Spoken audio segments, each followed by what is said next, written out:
Hello et bienvenue dans Histoire d'auto, je m'appelle Vincent Desmond et dans ce podcast je vais à la rencontre de gens qui ont consacré leur vie aux bagnoles.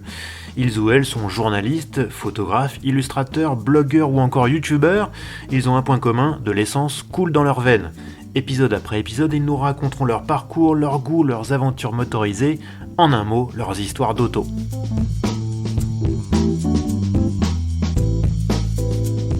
Mon invité, vous le connaissez sans le connaître, c'est le flegme et la rigueur incarnée, journaliste automobile depuis bientôt 25 ans. Il officie dans de nombreuses parutions print et numériques. Vous le lisez chaque semaine dans Auto Plus, tous les mois dans Le Parisien Week-end ou encore Sport Auto Classique. Il a même officié en vidéo sur le site de Motor Légende pour qui il a travaillé 20 ans. Désormais, vous l'écoutez aussi assidûment que moi lorsqu'il interroge des personnalités du monde de l'automobile. À l'occasion du 50e épisode d'Histoire d'auto, mon invité est Vincent Desmond. Salut Vincent. Salut G, tu fais ça super bien. Hein. En fait, je pense que je vais te laisser la place et c'est toi qui vas le faire maintenant ce podcast. Je ne fais pas ça aussi bien que toi, mais je voulais te dire, c'est quand même pas banal que tu te retrouves finalement de l'autre côté de la barrière pour une fois. Bah ouais, écoute, j'étais le premier surpris et franchement, c'était pas du tout une idée que j'avais au départ, évidemment, parce que moi je fais parler des gens, c'est pas moi qui parle, donc. Mais bon, il y a 2-3 personnes qui ont dit ça serait bien, puis il y a des gens qui ont dit ah ouais, c'est une bonne idée ça, donc j'avais dit que ça comme une boutade, j'ai dit ok, pour l'épisode 50, je ferai ça, on en était peut-être à l'épisode 15 ou 20, je me dis jamais j'arriverai à l'épisode 50, puis voilà quoi. Bah puis voilà quoi, et puis donc, on est là, donc on est ensemble. Alors je suis impressionnée par tout le matériel que t'as, etc. Mais ça on en reparlera plus tard. Alors comme bon nombre de mes collègues, de tes internautes, de ta communauté, on est tous très curieux d'en savoir plus sur toi parce que finalement on se côtoie nous depuis assez longtemps, mais on ne connaît pas ton parcours. Alors Vincent, j'ai envie de savoir, le journalisme et l'automobile, ou le journalisme automobile, ça te vient d'où ? En fait, le journalisme automobile quoi, parce qu'en fait, bon, allez, j'ai évidemment les voitures depuis tout petit, hein, depuis je faisais vroom vroom sur la moquette du salon avec mes petites majorettes et puis bah voilà, après forcément on s'intéresse aux petites, on s'intéresse aux grosses et puis petit à petit on commence à reconnaître les marques, les modèles, puis on commence à feuilleter la presse auto, à se dire waouh, ça existe ça, la presse auto, il y a des gens qui font ce métier là et puis voilà quoi, après on se dit ça serait un beau métier ça. Et c'est comme ça que tu t'es dit que tu as fait ta formation en conséquence, ou est-ce qu'il y a eu finalement des chemins un peu détournés par lesquels tu es passé ? Il y a eu des gros chemins très détournés. Hein. Raconte-nous. C'est vraiment pas une ligne droite. Hein. Non, en fait, c'est marrant parce que quand j'étais ado, quoi, j'étais tombé dans l'AJ, dans l'autojournal, sur une interview de Bernard Dudot, qui était le directeur technique de Renault Sport en F1, donc dans les années fin 80, début 90, quoi. Et donc il était motoriste à la base. Et je me suis dit putain, c'est un super boulot ça, motoriste. Tu conçois des moteurs. Le moteur c'est l'âme d'une bagnole quoi. Et donc je m'étais dit bon ça serait un métier ingénieur motoriste que j'aimerais bien, voilà, c'est un objectif quoi. Et puis je m'étais dit bon, si jamais j'y arrive pas, allez, journaliste auto c'est bien aussi. Mais franchement je réfléchissais comme ça quoi. Et voilà, très vite je me suis rendu compte, bon, j'étais pas assez bon pour faire une école d'ingénieur, hein. J'étais pas un bon élève. Pourtant, quand on te voit comme ça, t'es hyper rigoureux, hyper carré, hyper pointu. Comment c'est possible ? Quand t'étais jeune, t'étais... Jeune et con, je pense, c'est ça en fait le truc. Non mais ouais, j'étais pas assidu, donc du coup, j'étais feignant quoi, donc voilà. Et donc bon, j'ai pas d'école d'ingénieur, je me suis rabattu sur la fac. La fac, bon bah quand on n'est pas bosseur, la fac c'est une voie de garage, donc j'ai perdu 2 années, même 3 années de ma vie pour même pas arriver à décrocher un doc sciences. Et surtout je me suis rendu compte que j'étais pas du tout fait pour ça, quoi, pas du tout fait pour des études scientifiques. Parce que je me suis rendu compte qu'en fait, à ce niveau-là, on fait des maths partout, on fait des maths en maths, on fait des maths en physique, on fait des maths en chimie, on fait des maths absolument partout, et je déteste les maths. Donc là, j'ai eu une grosse période de remise en question. Et en fait, j'ai carrément, je suis sorti de l'université sans aucun diplôme. Et puis, j'ai fait des petits boulots, quoi. J'ai vendu des ordinateurs. Ça donc. J'ai bricolé des petits développements à gauche à droite. Et dans le même temps, c'est marrant parce que j'écrivais dans le style du journalisme automobile, mais depuis tout gamin, quoi. J'ai souvenir d'avoir fait d'un petit fanzine que je faisais à la main, que je donnais à tes copains d'école ? Non, même pas, un collègue de ma mère. Ma mère était prof, et comme j'étais très mauvais en maths, elle me payait des cours particuliers de maths, et donc ce monsieur-là, qui est très gentil, qui était super génial, mais il m'a pas sauvé, hein. Malheureusement je suis toujours aussi nul en maths, mais il a quand même fait des gros efforts, Et je me souviens, je faisais juste pour lui, il en avait rien à foutre de la bagnole, et c'est ça le pire, hein. Mais je faisais juste pour lui une espèce de petit fanzine comme ça, genre un mini journal auto, quoi, et que je lui donnais, moi ça m'amusait de le faire, et puis lui ça le faisait marrer de voir que je faisais ça, quoi. Mais alors, à un moment donné, comment tu en es arrivé à rejoindre une rédaction automobile? Ouais, parce que je pense que si j'étais venu en présentant ça, il serait bien marré. Mais... En fait, donc à un moment, j'ai travaillé dans le web, et là on est à la période où ça explosait, quoi, 99-2000, quoi. Et tu travaillais où à l'époque? Je travaillais chez un fournisseur d'accès, enfin même un opérateur télécom qui s'appelait EasyNet. Et dans cet opérateur, il y avait une toute petite division qui faisait des sites web. Et donc, en gros, je faisais du HTML, après je faisais un peu de programmation de sites web, complètement appris sur le tas, hein, mais disons que ça m'a donné les briques techniques, quoi. Et puis, parallèlement, ça faisait déjà quelques années que je faisais, on appellerait ça aujourd'hui un blog, quoi, mais un site de bagnole, quoi, où je parlais voiture, quoi, où je commentais l'actualité et tout. Et à un moment, j'ai croisé quelqu'un, on a commencé à bosser à deux sur ce site, on l'a forcément amélioré, il apportait des choses, il avait un regard un peu plus marketing, on va dire, donc il a apporté des choses, il a une meilleure compréhension du produit, il a élaboré la chose. Et puis, à un moment, on s'est même dit, bon... On l'industrialise, ou en tout cas on le commercialise, ou on en fait... C'était l'époque où n'importe quel projet levait 10, 20, 30 millions, c'était la folie des startups.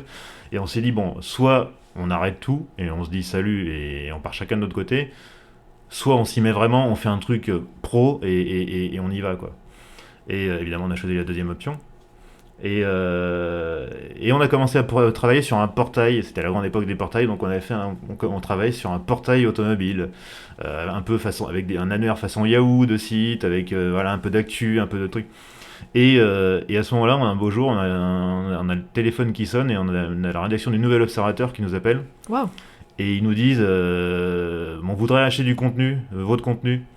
Et à ce moment-là, ce portail, on l'avait pas encore lancé. Eux, ils s'étaient intéressés par ce qu'on avait sur l'ancien site, qui était pourri, hein. Mais à l'époque, encore une fois, n'importe quel projet pourri levait des millions. Donc, et on leur a dit, ouais, mais attendez, nous, on a un autre projet. Ce que vous avez vu, c'est pas ce sur quoi on travaille. Et ils ont dit, ok. Écoutez, on vous donne 1,5 million d'euros. Vous revenez chez nous, on vous embauche, et vous avez de l'argent, et vous passez à temps plein sur ce projet-là, quoi. Génial, 1,5 million d'euros à l'époque. Ouais, c'était un beau budget. Bon, ça comptait nos salaires aussi, hein, mais ça faisait quand même un bon gros budget, une belle enveloppe, et on se dit waouh, c'est le Père Noël avant l'heure, quoi. Et donc on a pu développer ça s'est appelé le quotidien auto. Oui. On s'en souvient. On s'en souvient, il y a pas mal de collègues, confrères qui ont démarré là-dedans, d'ailleurs, soit parce qu'on les avait embauchés à l'époque, soit parce qu'ils sont venus après nous. Ça s'est très bien passé jusqu'au moment où on va dire qu'on a eu des frictions avec notre associé, parce qu'on était associé avec le Nouvel Obs. Alors on s'est fait entuber, hein. Faut pas se voiler la face. Quand le Père Noël, même si le Père Noël demain viendra me dire bonjour, je m'associe avec toi à 51-49, je dis non, 50-50 Père Noël. J'aime pas de ça chez moi. Non. Il y a un truc comme ça, c'est petit minoritaire, petit couillon, grand minoritaire, grand couillon. Mais ça, je l'ai appris après, hein, mais bon. Et donc, ça s'est très mal terminé. On s'est fait tous les deux licenciés pour faute grave. Voilà, en gros, lui, il est parti dans un autre domaine. Et moi, T'es allé gratter à la porte de qui après? En fait, j'avais rencontré des gens évidemment sur les présentations, parce que je commençais à faire des présentations, et notamment un avec qui j'ai sympathisé, Frédéric Damota, si jamais il écoute, Fred, je te salue. Et il bossait à Autolive, et il m'a dit, écoute, moi si tu veux, je te présente à notre rédacteur en chef, et puis voilà. Donc c'est comme ça que je me suis retrouvé un beau jour, tout penaud, devant le bureau de Eric Batt. Le fameux. Voilà, monsieur Batt, je charge du boulot, quoi. C'est quoi l'expérience? C'est ça, quoi. Il a été génial, parce que j'arrête pas de répéter que c'est mon papa en journalisme. Il m'a tout appris. Et il m'a vraiment pris sous son aile, et il m'a donné des conseils. Il m'a vraiment mis le pied à l'étrier. Il m'a corrigé tous mes tics d'écriture, parce que j'écrivais pas bien, quoi. Donc il m'a tout corrigé. Il m'a vraiment, il m'a T'avais vraiment formé Brice, c'était vraiment ton formateur. Ouais, c'est ça, mon mentor. Enfin, c'est vraiment, voilà, c'est un peu mon deuxième papa. Et, et donc, ouais, c'est comme ça que j'ai mis le pied à l'étrier de la pige, de la presse écrite aussi, et même de la vidéo, puisque sur Autolive, il y avait un petit CD-ROM avec des vidéos, et donc, alors, j'apparaissais pas à l'écran à cette époque-là, parce que j'étais vraiment complètement emprunté, et c'était même pas la peine, mais je travaillais de la voix off et tout, j'étais très mauvais en voix off, très très mauvais. Tu t'es bien amélioré, vraiment, et Ouais, c'est merci, génial ce que tu fais. ouais, bah merci, c'est gentil, mais ouais, j'apprends aussi en faisant ce podcast, c'est ça qui est bien. Est-ce qu'il y a d'autres expériences qui t'ont marqué au fil de ta carrière? Parce que 25 ans en journée, enfin presque 25 ans, pardon, je vais pas Non, t'offenser, mais... tu peux y aller, hein, c'est bon, je suis un daron maintenant. 25 ans, voilà, ça commence à être une belle et longue carrière. Il y a d'autres expériences comme ça qui t'ont marqué? Alors Autolive forcément, parce que c'est ton premier, bah oui. ton premier vrai job. Autolive évidemment, Motor Legend parce que entre la première pige et le moment où j'ai dit bah merci et au revoir, il s'est passé 20 ans quand même, donc 20 ans dans lesquels j'ai fait des trucs complètement fous. On faisait, notamment, on bossait pour Orange, à un moment sur les salons, on leur fournissait une émission quotidienne pendant les 15 jours du Salon de Paris. Et moi, je faisais les scripts, je faisais tout. C'était un boulot de fou, hein, mais j'ai appris plein de trucs aussi sur la télé à ce moment-là. Donc, puis bon, voilà, après, j'ai aussi fait de la vidéo et j'ai beaucoup progressé à la vidéo grâce à ça. Jusqu'à devenir à peu près regardable et écoutable. Et après, il y a une expérience aussi qui est très très courte, mais qui reste gravée là et qui n'en sortira plus jamais, c'est l'expérience Autoturbo. En fait, un beau jour, on m'appelle et en fait, c'était des copains. C'était cool parce que c'était que des copains. Ils m'ont dit voilà, on lance un nouveau journal inspiré de l'émission Turbo sur M6 et est-ce que tu voudrais venir dessus et tu serais rédacteur en chef adjoint? Je dis je m'en fous, même pour balayer, c'est bon, si c'est pour bosser avec vous, il n'y a pas de problème, quoi, je viens, quoi. C'est un peu le Graal pour toi, Turbo. Bah ouais, non, mais c'était même au-delà de ça, c'était qu'en fait c'était une rédaction avec que des gens que j'appréciais, qui étaient déjà des amis, qui sont devenus après. Il y avait une alchimie incroyable, c'était une toute petite équipe mais vraiment très soudée. Et malheureusement, le projet n'a pas été arrivé à bout. On a fait un numéro 0. On a fait un numéro 1 qu'on a bouclé. Le jour où on bouclait, on savait qu'on le sortirait pas. Parce il s'est passé un micmac avec les actionnaires, machin. En fait, tous les produits dérivés des émissions M6 devaient être édités prioritairement par un éditeur, mais c'était pas le nôtre, et du coup ils étaient pas d'accord, et ça s'est fini en autre boudin. C'était très triste, parce que vraiment je me souviens encore de ce matin-là où le boss nous a dit bon bah voilà, donc ce numéro il va pas sortir, ce magazine il va pas exister, et on a dit bon on va le boucler quand même. Et donc vous l'avez sorti? Non, on l'a pas sorti, on l'a bouclé, malheureusement. On n'a jamais eu le verdict des kiosques, c'est dommage, parce qu'en plus il y avait un concept qui était vraiment sympa, et on l'a fait vraiment avec notre trip, avec notre cœur, ce truc-là. Malheureusement, voilà, il est mort-né. Alors après, il y a eu un autre Autoturbo qui lui est sorti en kiosque, mais qui avait rien à voir avec celui qu'on avait fait. Donc voilà, ça c'est quand même un regret. Il faut pas, on dit toujours qu'il faut pas trop regarder en arrière et tout, mais ça c'est quand même un truc qui sur le coup a fait très très mal. Les magazines de niche aujourd'hui, ça marche. Peut-être qu'il y a le concept pour être relancé, qui sait? Ouais, je sais pas, franchement, je sais pas. Tu te vois pas en chef d'entreprise, chef de presse? Non, pas du tout. C'est pas du tout mon tempérament. L'entrepreneuriat, c'est pas du tout mon truc.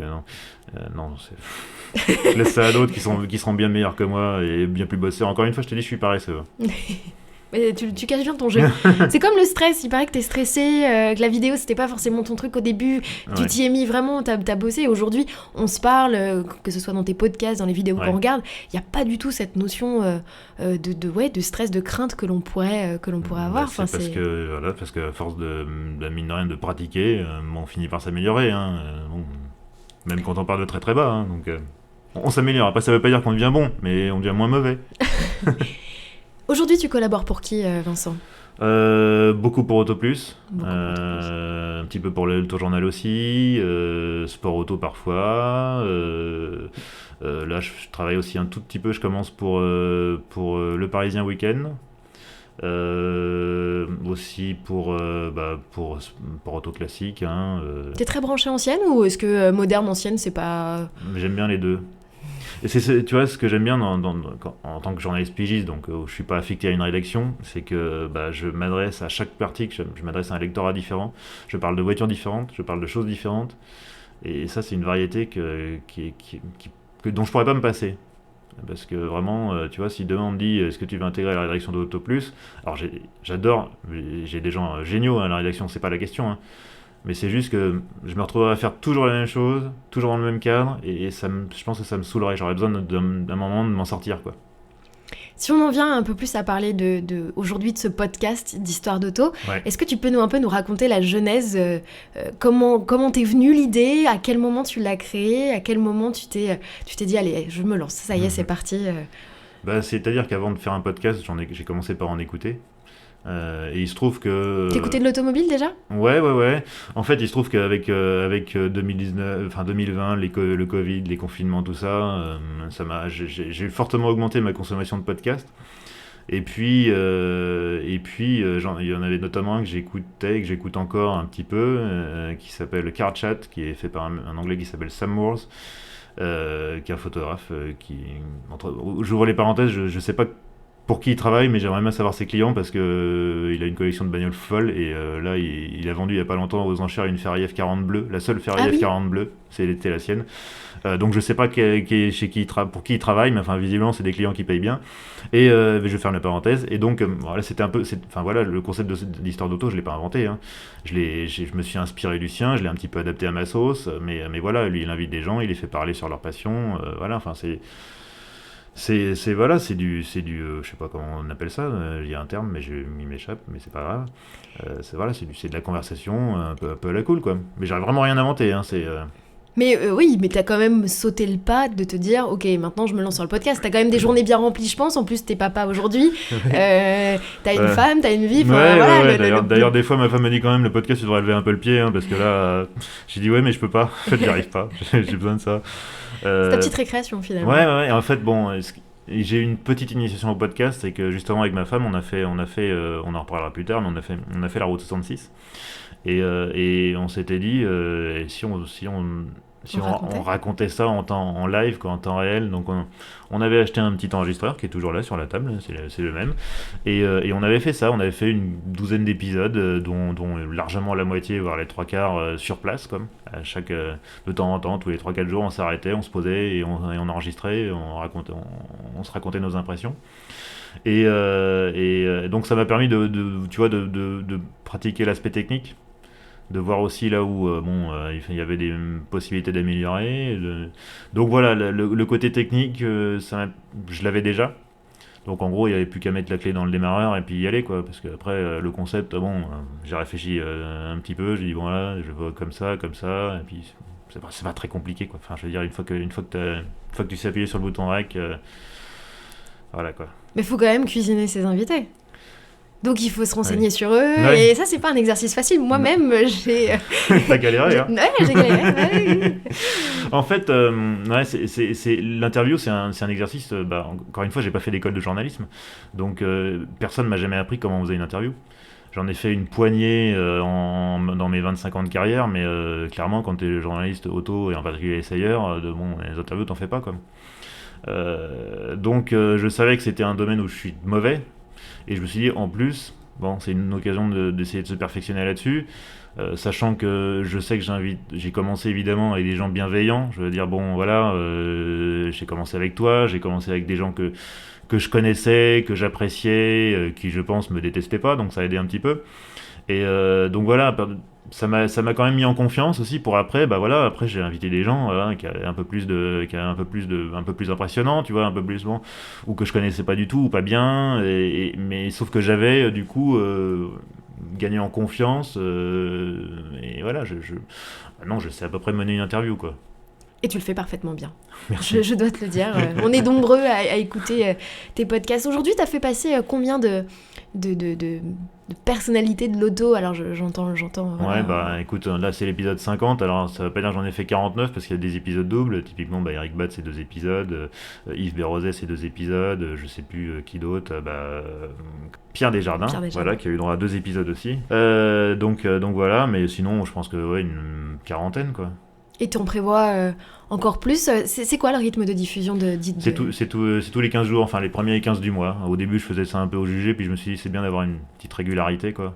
Et je me suis dit premiers 15 du mois, voilà, c'est des dates faciles à retenir et ça fait un petit rendez-vous. Donc là, tu as une liste, ça y est, qui est prête pour les prochains épisodes. Tu sais déjà Pas que tu du vas tout. nous amener... Pas du tout. Pour être franc, je sais même pas qui sera le prochain ou la prochaine. Je sais pas du tout. Non, je suis. Alors, ça m'arrive parfois d'avoir un peu de visibilité, mais là, en ce moment, j'en ai pas du tout. Parce que, comme tu dis, à côté de ça, bon, c'est pas une activité professionnelle. Hein. Je ne gagne pas d'argent avec le podcast parce que. Ça, c'est parce que t'as pas encore d'annonceur, t'as pas encore demandé à quelqu'un de sponsoriser ta rubrique pour avoir un peu de... Puis je pense que j'ai pas les audiences suffisantes pour parce que voilà, bon, il y a un moment où c'est ça qui parle aussi, hein, et clairement, bon, tu vois, je peux parler de Yann Delplanque et son podcast La Boîte à Gants qui s'est lancé après moi, mais lui, il s'est investi à fond. Lui, il fait un épisode par semaine, puis voilà, il fait que ça, il se donne à fond et c'est très bien ce qu'il fait. Il a fait il a eu des invités remarquables, enfin voilà, des gens que j'aurais même pas rêvé avoir dans mon podcast, tu vois. Donc voilà, lui, je sais qu'il fait des audiences qui sont bien meilleures que les miennes. Donc lui, bon voilà, puis il a le temps aussi d'aller chercher des sponsors, tout ça. Donc je sais que, voilà, lui, voilà, je sais que, voilà, alors je sais pas, je suis pas en train de dire qu'il est en train de devenir millionnaire, hein, je sais bien que c'est faux. Mais en tout cas, voilà, son objectif à lui, c'est de gagner sa vie avec mon podcast. Moi non, je gagne déjà ma vie par ailleurs, donc le podcast, tu vois, c'est un petit bonus, ça me fait plaisir, ça m'ouvre un peu des portes, ça me permet de rencontrer des gens ou de mieux connaître des gens. C'est vrai, hein, on Bah oui. découvre des personnalités au cours de tes podcasts. Ah bah oui, typiquement Patrick Garcia, le rédacteur en chef d'Evo Magazine. Dévo, pardon. J'ai découvert qu'il avait été chauffeur poids lourd avant, et c'est extraordinaire parce que tu vois, moi je suis quelqu'un de feignant, mais alors lui c'était pas un feignant, hein, parce que il raconte dans l'épisode comment après une journée à rouler, il s'arrêtait sur une aire de repos, il prenait son ordinateur et puis il tapait des billets de blog pour le blog auto. Enfin, c'était blog auto ou je sais plus. Et je me disais, waouh, quand même, faut vraiment avoir la foi, hein, faut vraiment, voilà, faut avoir les crocs, quoi. Et tu vois, j'ai encore plus de respect pour toi, Patrick, depuis. J'en avais déjà avant, mais encore plus maintenant. Une idée peut-être pour toi, Vincent, de faire un espèce de best-of pour Noël éventuellement. Ah oui, mais alors là, Encore plus de travail, désolé. Ouais, c'est ça. En fait, le truc, c'est que je t'ai dit, je suis feignant.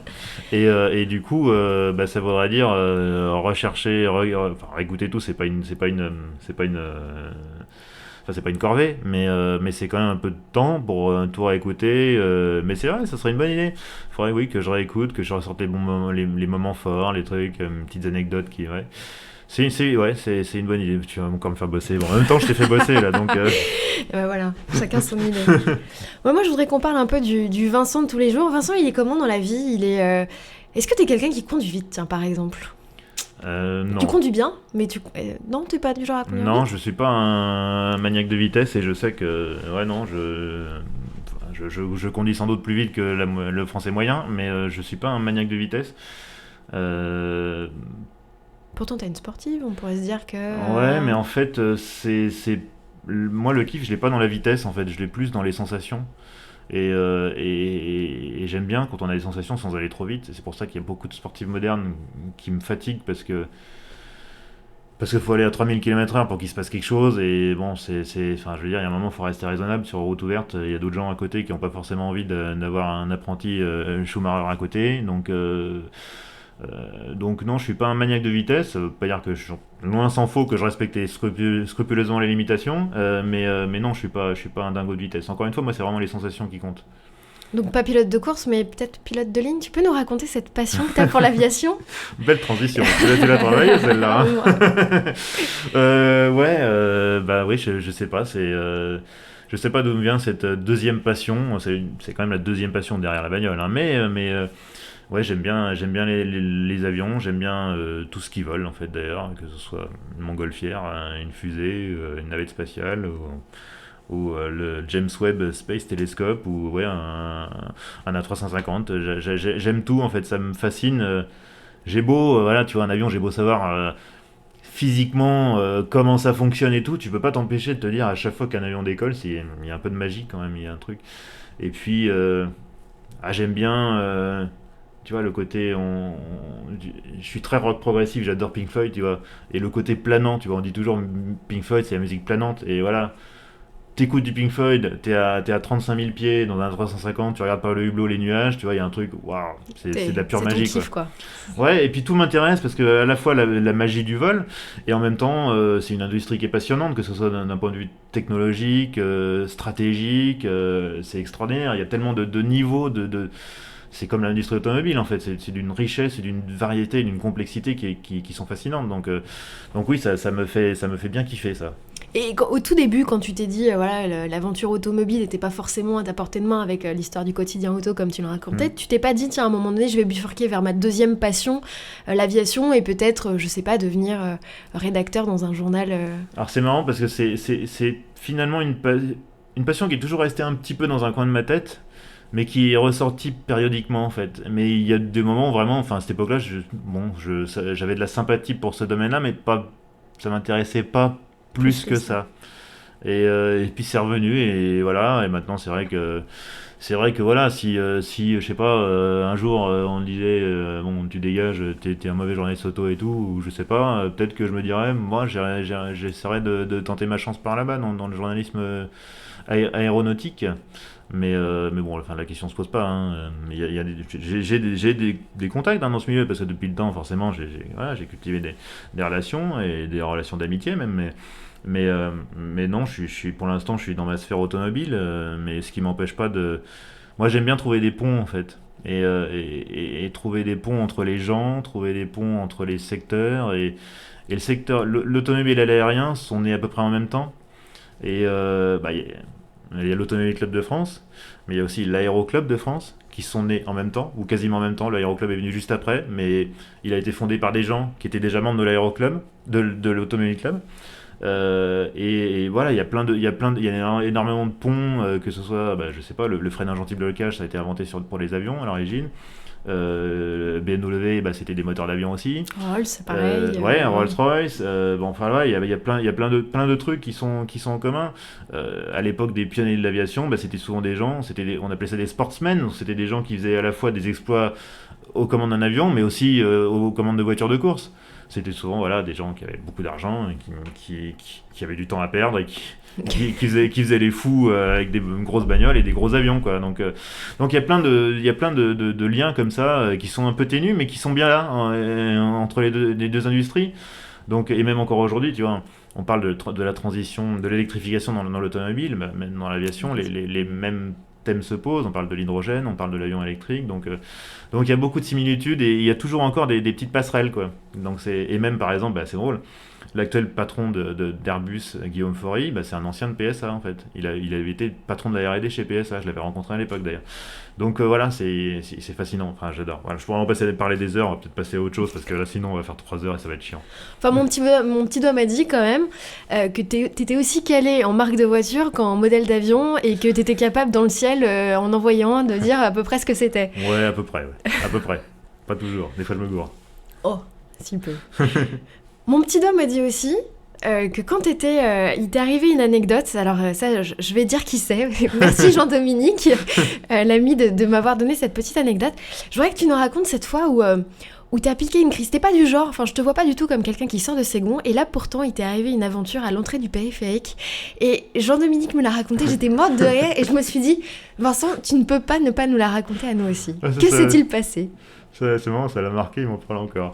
Non, mais en fait, c'était juste que j'avais une BMW à cette époque-là et elle avait des problèmes d'alimentation en essence et en fait, j'avais la pompe à essence qui s'encrassait et du coup, des fois, si j'étais un peu bas sur le niveau de carburant, ça coupait, quoi.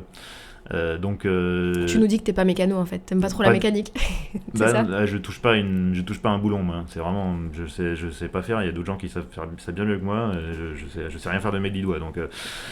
Donc oui, et là c'est arrivé pour la énième fois. Et là on rentrait de présentation, il était tard, le soleil était couché, on avait tous envie je ramenais Jean d'eau et on avait tous envie de rentrer chez nous. Et là, je vois très bien, c'était sur la bretelle de la 6 pour prendre le périphérique ouest, juste dans le virage là, donc il y a deux fils, hein, donc c'était un foutoir, parce qu'évidemment du coup moi j'étais bloqué, je pouvais plus bouger la bagnole, en warning, et puis tous les gens qui passaient là, et Jean Do, vous regardez sur Citadin, ils voyaient le bouchon qui s'allongeait, le trait rouge qui s'allongeait jusqu'à l'aéroport d'Orly, et là on était là, oh là là là là, la honte quoi, la honte. Donc voilà, le temps que la dépanneuse arrive, qui nous amène jusqu'à une station, qu'on refasse le plein, et c'était bon, une fois que le plein était refait, bah, voilà, ça a arrêté de déjauger, et puis on a pu repartir, quoi. Est-ce que tu as d'autres anecdotes à nous raconter au fil de ta carrière, des choses qui t'ont particulièrement marqué? Ah oui, j'ai des trucs oui, qui m'ont particulièrement marqué, oui, comme j'ai quand même fait un tonneau par l'avant sur l'anneau de Montlhéry, ouais, ça c'était pas mal. Alors, c'est pas pour me dédouaner, mais c'était pas moi qui étais au volant. En fait, à l'époque, je travaillais pour l'Automobile Magazine et on faisait un dossier sur les citadines et il y avait un test de la baïonnette. Et donc j'étais avec un confrère qui lui faisait le test de la baïonnette. Donc en gros, c'est le test de l'évitement, le test de l'élan, quoi. Un coup de volant à gauche, coup de volant à droite, puis on redresse et on voit comment la voiture réagit. Et on faisait donc les citadines. À l'époque, c'était Clio 2, 206 et compagnie. Et, euh, et donc moi, mon rôle, en fait, j'étais en passager et je contrôlais la vitesse d'entrée dans la baïonnette. Parce que donc on commençait progressivement, on monte la vitesse jusqu'à déterminer la vitesse à partir de laquelle ça devient trop compliqué et la voiture en gros passe plus, quoi. Et je me souviens de mon collègue qui me dit bon, bah, on va commencer par la Clio parce que tu vois, c'est la plus soft, et puis on terminera par la 206 parce que bah, elle, c'est la plus vive. Et effectivement, la 206 avait la réputation d'être justifiée, d'être très vif sur les changements d'appui. Et donc, tout de même, on n'est pas allé jusqu'à la 206 parce que la Clio, on a fait 2 ou 3 passages, donc à chaque fois on montant la vitesse. Et puis à un moment, elle s'est plantée sur sa roue avant droite et j'ai vu le bitume arriver par le pare-brise. Ça fait bizarre quand même, hein. Et on s'est retrouvé sur le toit, donc comme ça, un peu, c'est pas fait bobo, on était ceinturés, on était, même pas casqués. Par contre, on aurait dû être casqués. Je pense qu'aujourd'hui, un truc comme ça, il nous imposerait le port du casque, mais et on était suspendus par les ceintures, la tête à l'envers, Merde. je l'entends encore dire ça va.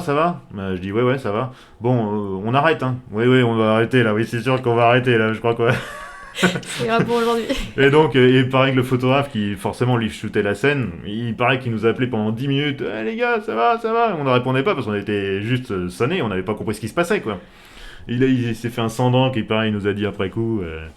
J'ai jamais vu la séquence photo, parce qu'à l'époque on travaillait encore en film, et j'ai jamais vu la séquence photo, parce qu'il a dû avoir toute la séquence du coup avec le retournement, là comme ça devait être assez spectaculaire, et malheureusement j'ai jamais vu les photos. Qui était le photographe? On pourrait peut-être lui demander, on sait jamais, il a peut-être ça dans ses Je archives. me souviens plus qui était le photographe, c'était il y a un moment, hein, c'était pas loin de 20 ans, donc c'était encore une fois, on travaillait encore au film à l'époque, hein, donc ça nous rajeunit pas, non, voilà, ouais, c'est ça. On a connu cette époque. Un autre souvenir qui t'aurait un peu marqué, beaucoup marqué même peut-être. Ouais, j'ai comme ça là au débeauté, c'est déjà pas mal, hein, par l'avant. J'ai pas fait mieux depuis. Hein. je dois l'avouer, moi-même je n'en ai jamais vu, je serais curieuse. Non. De voir. Sans moi au volant, mais de voir. J'ai envie de te poser une petite question. Enfin, c'est pas moi, c'est Mandavocat qui, sur les réseaux, nous a demandé, toi, passionné de Mercedes que tu es, est-ce que tu n'aimerais pas aller un petit peu plus vers les BMW? Parce qu'aujourd'hui, les sportives chez Mercedes ne sont plus proposées qu'en boîte auto. Et donc, est-ce qu'il n'y a pas un petit truc qui te manque? En fait, c'est le choix de l'AMG. Bon, on pourrait y revenir, mais ça correspondait à pas mal de critères. Et du coup, c'était un peu un choix à la fois de passion, mais un peu opportuniste aussi. Donc oui, il se trouve que, je pense qu'à peu près, je sais pas s'il y a eu quelques AMG en boîte manuelle, je crois les C30 CDI, je crois, de triste mémoire, je crois qu'elles existaient en boîte manuelle, mais oui, les AMG c'est essentiellement de la boîte auto. Après, oui, je veux pas dire que ça me manque pas la boîte manuelle, oui, ça me manque parfois, là tu vois, là, de mon dernier voyage, j'ai loué une voiture, j'ai vraiment choisi une version à boîte manuelle parce que oui, c'est vrai que voilà, il y a une interaction avec la mécanique qu'on n'a pas avec une boîte auto. Bon, d'un autre côté, voilà, c'est un peu le muscle car avec le gros V8, on se dit bon, quelque part la boîte auto c'est pas un sacrilège, quoi. Mais oui, parfois la boîte manuelle me manque. Après, BMW, j'ai déjà fait, hein, j'ai eu une BMW pendant 10 ans, alors c'était pas une M, c'était une série 346 assez Ouais. sage. C'est chouette quand même. Ouais, C'est un beau modèle. ah mais c'était une chouette auto, moi j'ai adoré, hein. D'ailleurs je l'ai gardé 10 ans, hein. C'est si je devais conseiller à quelqu'un, c'est super parce que c'est des voitures qui sont fun et qui coûtent pas trop cher, que ce soit à l'achat ou en entretien. Donc ouais, on se fait plaisir sans se ruiner, donc ça c'est bien. Donc oui, mais bon voilà, BMW j'ai un peu déjà fait, donc c'est pour ça que quand j'ai voulu changer, bon je l'ai dit pas, hein, j'ai regardé des BMW, mais j'avais aussi l'envie de faire autre chose quoi. J'ai besoin de te demander qui est Bertha. Bah Bertha c'est ma voiture. Pourquoi Bertha? En Euh, rapport avec. En fait, c'est une C63 AMG break et en fait Bertha pour deux raisons. D'abord la grosse Bertha, le gros canon parce que voilà, s'il est de 3, enfin s'il est de 2, gros calibre et aussi pour Bertha Benz. Qui était l'épouse de Karl Benz, le fondateur, enfin un des fondateurs de ce qui est aujourd'hui devenu Mercedes, et qui était une nana assez impressionnante quand même parce que autant lui au bout d'un moment, enfin son tricycle personne n'en voulait, tout le monde s'en fichait, alors c'était l'ancêtre de la voiture moderne à pétrole quoi. Mais elle y croyait dans le truc et à tel point qu'un beau jour ou plutôt une belle nuit, enfin tôt le matin, elle a piqué la voiture avec ses enfants, elle a fait le premier road trip de l'histoire. Je crois qu'elle a fait 200 km. Ça paraît rien, 200 km, mais avec un truc qui faisait allez, 2 chevaux à tout casser, et à une époque où il n'y avait pas de station-service en plus, c'était un petit peu un Paris-Dakar, quoi. Donc ouais, Bertha, voilà, c'est drôle, parce que j'aime bien, je trouve que c'est sympa de donner un nom à sa bagnole, surtout quand on l'aime bien. Et puis voilà, le double sens était sympa, j'ai trouvé. Et donc, c'est une voiture familiale? Ouais, Ouais. ouais, bah oui. Ça fait partie de ta shortlist. C'est Papa Pressé qui posait la question. Ouais. Il y avait une shortlist avant que Ouais, bébé naisse. ouais, Et, bah en fait oui, c'est ça parce que la série 3 c'était une 3 portes, donc bon, avec le siège auto c'était pas pratique, puis voilà, l'envie de changer aussi. Et puis bon, j'ai regardé des choses, j'avais regardé des Golf GTI, parce qu'une Golf GTI c'est super, tu fais tout avec, c'est confortable, ça consomme rien, c'est sympa à conduire. Après je me suis dit bon, c'est sympa à conduire, mais j'avais peur d'en faire vite le tour aussi. C'est des voitures, je pense qu'on peut s'en lasser assez vite. J'avais regardé aussi les BMW M135i. Super moteur, bon châssis, la gueule était sympa aussi, 5 places, un coffre correct, mais c'était quand même, ça restait quand même assez cher et je me disais d'un côté, bon, tu passes d'une BMW 6 cylindres à une BMW 6 cylindres, alors certes, elle sera plus rapide, plus moderne, machin, mais bon. Et puis voilà, la C63 en fait c'est venu un peu d'un délire avec des copains. On se rendait compte que quand on se faisait un peu notre bagnole idéale, on revenait toujours un peu dessus quoi. Parce que voilà, enfin c'est ce moteur, c'est ce côté gros moteur dans une voiture qui reste assez petite, les sensations que ça procure et tout. Encore une fois, je parlais de sensations, hein. Moi ce qui m'intéresse c'est les sensations, c'est pas tellement la vitesse. J'ai jamais été tapé le limiteur avec ma C63, hein. Je suis même pas sûr d'avoir dépassé les 200 avec, hein. Mais j'apprécie le son, les accélérations, le châssis. Donc voilà, c'est venu là-dessus. Et puis aussi l'idée, je suis quelqu'un de relativement rationnel quand même. Et me dire que voilà, je l'achetais à un moment où vraiment la cote était au plus bas.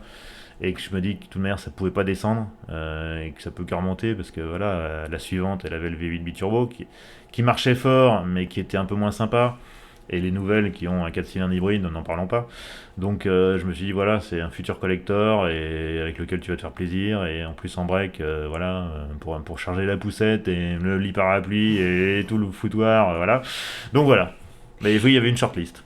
il y avait jamais eu de youngtimer, toi qui aime. Ça t'est pas venu à l'esprit de te dire, tiens, allez, pourquoi pas Non, Oui. j'ai pas tellement eu ce tropisme-là. En fait, j'aime bien quand même avoir une voiture assez moderne, avec des équipements modernes. Tu vois, j'ai le Bluetooth, machin, même si elle a plus de 10 ans, bon, elle est quand même un peu après à la page.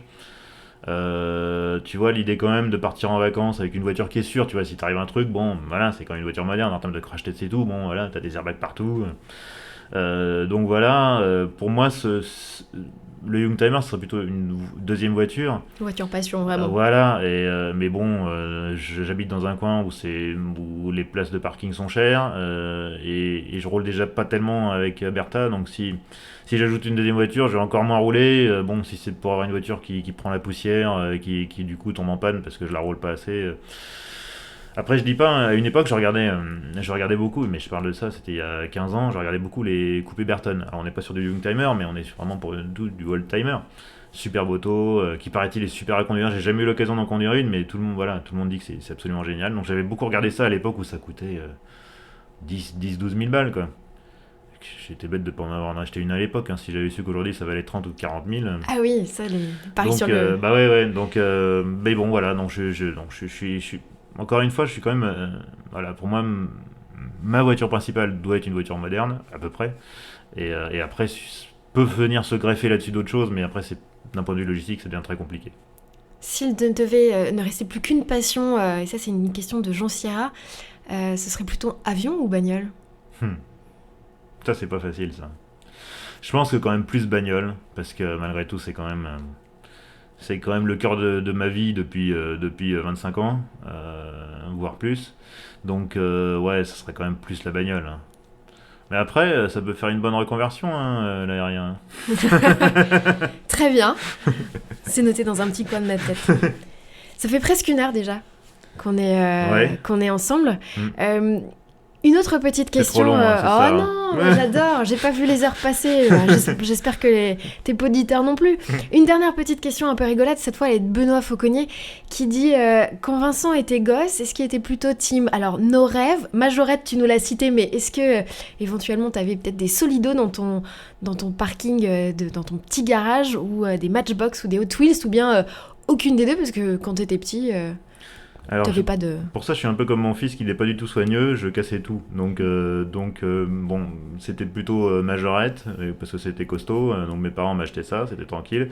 Les Burago, j'ai quand même eu quelques Burago, bah, c'était la grande époque. Je me souviens, j'avais une Ferrari Testarossa, c'était des gros modèles quand même, c'était du 18e, donc c'était quand même de belles voitures. Alors, on m'avait offert, je me souviens, une Mercedes SSK, donc c'était les gros roadsters d'avant-guerre avec le compresseur, faire des trucs sympas. J'avais quelques, mais j'ai jamais été vraiment collectionneur de miniatures encore aujourd'hui. Enfin, j'en ai pas, quoi. Je sais que j'ai des copains qui en collectionnent des centaines et des centaines. Moi, ça m'intéresse pas. J'aimerais bien avoir une miniature de la mienne, de mon actuel, parce qu'elle n'existe pas. Mais j'ai pas non, je suis pas du tout collectionneur de miniatures. Encore une fois, voilà, c'était pour moi, c'est resté au niveau du jouet, quoi. Voilà, c'était le jouet quand j'étais petit, mais voilà, ça s'arrêtait là, quoi. Donc j'étais pas non plus, voilà, sur Solido ou autre, ça me parlait pas, quoi. T'étais sur les petites voitures et... Voilà, je faisais mon vroom sur le tapis du salon et c'était bon, quoi. Et est-ce que t'as transmis le virus à ton fils? Ouais. C'est bon, j'ai pas du tout, enfin, je suis pas du genre, j'aime ça donc tu vas aimer ça, mon fils. Mais bon, voilà, il se trouve que il y a des journaux de bagnole à la maison, il se trouve que des fois je ramène des voitures à la maison, et voilà, je l'emmène à des trucs où il y a des voitures, donc forcément, bon, en fait il a même la passion des voitures, surtout il a la passion de Cars, du film Cars. Ah, ça a fait naître pas mal de passion chez beaucoup d'enfants. Ah, mais il ne jure que par ça, quoi. On y revient toujours. Cars, il faut lire des histoires de Cars, il va regarder des extraits de Cars, des courts-métrages de Cars, il a un sac à dos Cars, il a évidemment toute la collection des personnages de Cars en petite voiture, mais il les a tous, des fois en double. Donc, ouais, en fait, il est passionné de voitures, mais passionné Cars, surtout. Bien. On va arriver aux questions rituelles de conclusion. Et il y en a beaucoup, et je pense qu'on va aussi longuement échanger. Vincent, quelle a été ta dernière recherche sur un site de petites annonces? Qu'est-ce que tu es allé farfouiner? Alors, en fait, mes recherches, c'est plutôt à titre informatif, parce que je suis pas du tout en recherche de voiture. Mais par contre, tu vois, des fois, je vois une vidéo sur YouTube ou une émission de télé qui parle d'une bagnole, et je me dis, tiens, regardez ça, tiens, combien ça coûte, ça. Et la dernière, en fait, je sais plus à quelle occasion, mais j'ai recherché une Maserati Quattroporte. Ouais, parce que tu vois, je me dis si je me vois pas remplacer Bertha parce que voilà, Bertha et pour Bertha. moi elle est pile, tu vois, dans le mille quoi. Elle est vraiment au milieu de la cible, elle est pile dans ce qu'il me faut. Mais si je devais la remplacer, tu vois, je me dis une belle quattroporte, alors pas les actuelles, hein, là j'ai les générations d'avant avec le vrai V8 Ferrari et tout. Plutôt avec la boîte ZF parce qu'en boîte à palette c'est une C'est pas fiable. catastrophe, une catastrophe en termes de fiabilité et tout. Mais ouais, ça serait voilà. Donc voilà, je regardais ça, mais c'est bon, c'était plus par curiosité. Et en fait, tu te rends compte que comme tout le monde sait que les boîtes à palettes, faut les éviter, et celles-là sont vraiment données, mais les vraies, celles qui sont fiables, les deux préférences, les quattroportes et S, les dernières avec les bons moteurs, la bonne boîte et tout, celles-là, laisse tomber, elles sont encore plus chères que la mienne. Donc en fait, voilà, non mais c'était juste par voilà, je fais des recherches, c'est plus culturel en fait. Très bien. Est-ce que tu peux nous raconter ton meilleur souvenir de road trip? Eh ben, je l'ai évoqué tout à l'heure, c'est la route 66. Je l'ai fait deux fois. Je l'ai fait. Dans chaque sens? Ouais, c'est C'est ça. Je l'ai ça. fait une fois en 2007 avec un copain de Chicago à Los Angeles et une fois en 2018 avec ma femme entre Los Angeles et Chicago. Et On a t'avais quoi comme voiture alors? des voitures inintéressantes hein, parce que l'allée c'était, enfin la première fois c'était un Ford Explorer gros SUV, mais qui va bien parce qu'en fait, il y a aussi des passages. En fait, il y a des passages non bitumés. Hein, que si tu cherches vraiment les. Si t'es un peu un archéologue de la route, tu vois, la route a suivi différents tracés parce elle a existé officiellement entre 1926 et 1985 ou 86, je sais plus, 85. Et donc forcément, au fil du temps, elle a changé de tracé, elle s'est élargie, là. Mais j'aime bien essayer de trouver vraiment les vieux tracés, parce que c'est là que tu vas trouver des vieilles bicoques, des vieilles stations-service, des trucs comme ça, ou des fois tu te retrouves au milieu de nulle part, tu vois même des ruines, quoi, des ruines d'un hôtel ou d'un truc, ou une ville un peu abandonnée, quoi. Et du coup, c'est des endroits non bitumés, donc c'est bien, voilà, avec un Ford Explorer, tu vas tranquille, quoi. Et la deuxième fois, c'était avec une Hyundai Sonata, donc une grande berline, bien confortable. Comme ma femme était enceinte à ce moment-là, on s'est dit c'est bien d'avoir une voiture confortable. Donc voilà, c'est un road trip fabuleux parce que moi j'ai une certaine sympathie pour les États-Unis, c'est un pays qui me fascine. J'avais une connaissance américaine qui m'avait dit les États-Unis c'est un pays où tout est possible, le pire et le meilleur. Et je crois que ça résume assez bien.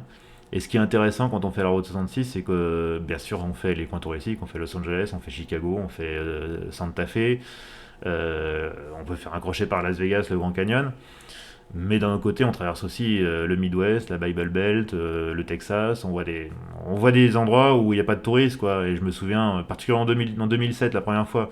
Aujourd'hui, il y a un peu plus de monde, mais je me souviens de m'être arrêté dans un motel et où les gens à la piscine ils me disaient mais vous êtes français, mais D'où venez-vous? qu'est-ce que vous faites ici? Pourquoi vous êtes là? In the middle of nowhere. Je me souviens, vous êtes au milieu de nulle part là. Qu'est-ce que vous faites là? On fait la route 66. Ah, la route 66, ouais, je me souviens que même mes parents, mes grands-parents, ça paraît pour eux c'est des vieux souvenirs parce que la route 66 pour plein de gens ça leur parle plus aujourd'hui. Mais voilà, c'était juste après le phénomène Cars justement.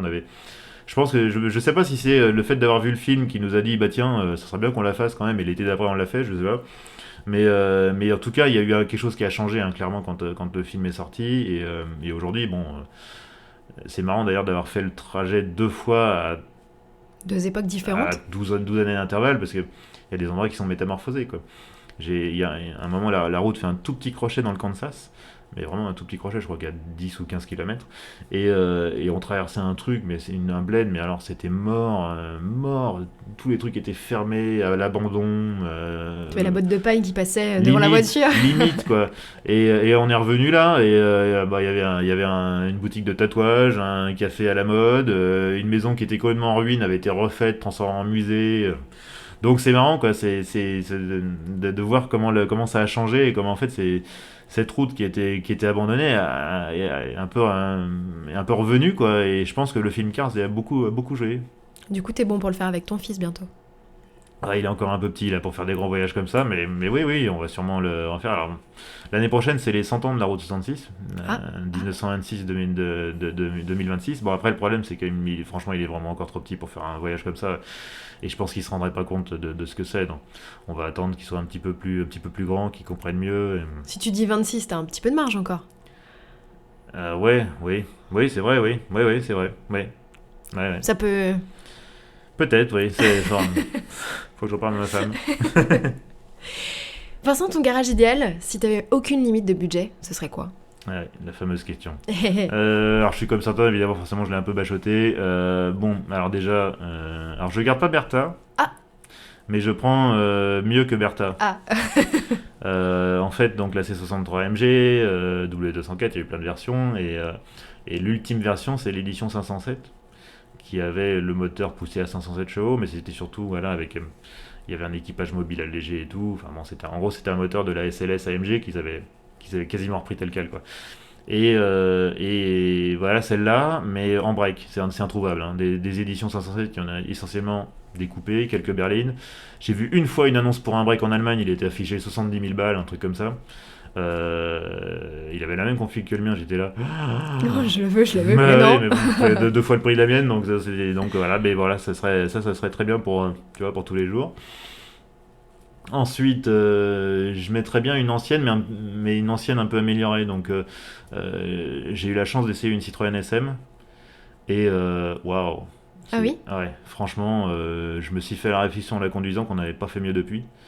Mais alors, une SM2, tu sais, il y a un mec qui a fait une SM modifiée, améliorée, un peu plus puissante, surtout avec moins de problèmes, plus Fiabilisé, quoi. fiabilisée, voilà. Et alors, ça coûte une méga blinde, hein, je sais pas combien il la vend, 150 ou 200 000 balles, mais ça serait pas mal. Une Alpine A110, Ah. parce que voilà, quoi, c'est le joujou ultime, quoi. Franchement, et la version de base, hein. J'ai invité, alors c'est drôle parce que dans le podcast j'ai invité David Touig et Jean-Pascal Dos qui ont été deux ingénieurs en chef de cette bagnole là, et justement je suis totalement d'accord avec David qui disait moi je la prends de base, avec les petits trous, juste l'échappement sport. Moi je rajouterais d'autres bricoles dans l'habitacle, mais ouais, c'est la config qui lui va bien, quoi. Il y a pas besoin encore une fois, moi je cherche pas la performance, je cherche pas la puissance, je cherche pas la vitesse.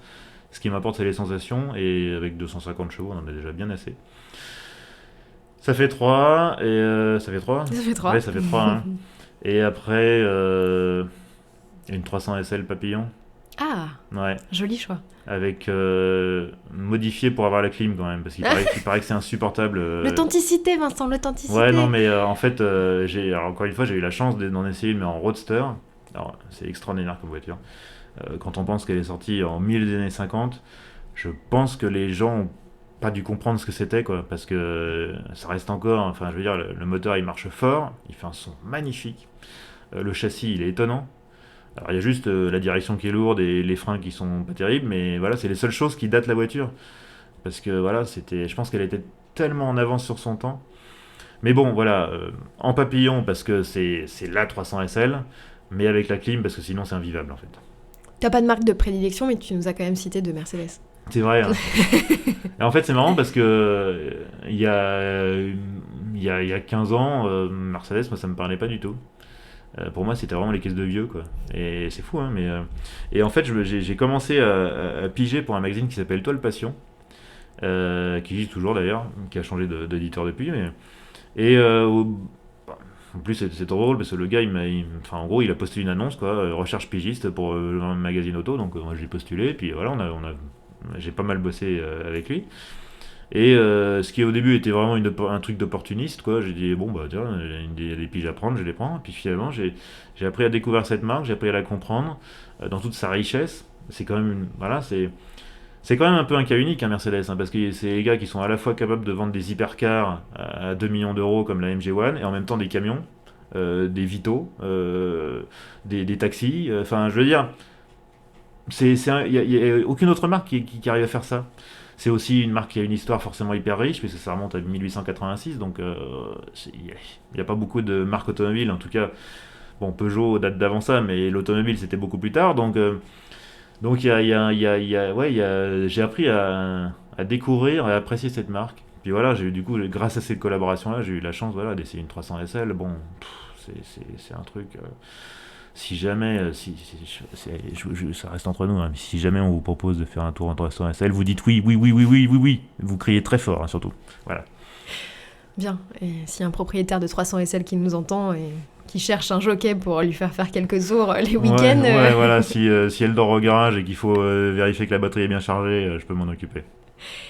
Bon, dernière question, Vincent. Si tu ne devais conduire qu'une seule voiture jusqu'à la fin de tes jours, ce serait laquelle? Elle est affreuse, cette question. Oui, elle était affreuse.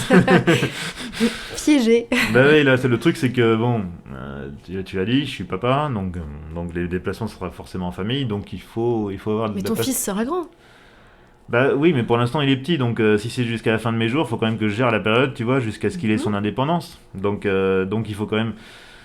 Non, mais je vais revenir sur l'édition 507, hein. C'est 63 édition 507 en break, voilà. La mienne, mais en mieux, quoi. La licorne, moi j'appelle la licorne parce que c'est introuvable, c'est plus rare que les Black Series, en fait. Parce que tout le monde pense, c'est 63, la Black Series avec le gros aileron, le kit carrosserie et tout, mais ça c'est banal, en fait, par rapport à une édition 507 break. Moi, ce que je veux, c'est la licorne, le break. Bon, c'est introuvable, donc puis tout à l'heure, même si tu le trouves, elle est trop chère. Donc voilà, mais ça serait... ça va, jusqu'à la fin des jours, c'est bien. Jusqu'à la fin de tes jours, c'est bien. Merci, Vincent, de nous avoir... Mais t'as fait ça super bien. Hein. Ouais, j'écoute, je vraiment, me suis là, débrouillée. je te dis, hein, bon, on va peut-être organiser un vote, hein, si vous voulez que ce soit Géraldine qui fasse les prochains épisodes. La pauvre, elle crawl déjà sous le boulot, je l'ai embêtée, la solliciter pour qu'elle me prépare tout ça, là. Je serais bien restée plus longtemps et j'ai encore plein de questions à te poser, mais je sais qu'à un moment donné, il faut aussi être raisonnable et que on n'est pas à l'abri d'en refaire un tous les deux, donc on aura l'occasion d'échanger. Ouais, complètement. Et volontiers, je te cuisinerai à nouveau. Ça sera avec plaisir. Mais le prochain, on refera comme d'habitude, hein, c'est moi qui poserai les questions. En tout cas, merci d'avoir participé à ton podcast, Histoire d'Auto. Merci d'avoir joué le jeu de répondre à tes 4 questions, pas facile non plus. Voilà.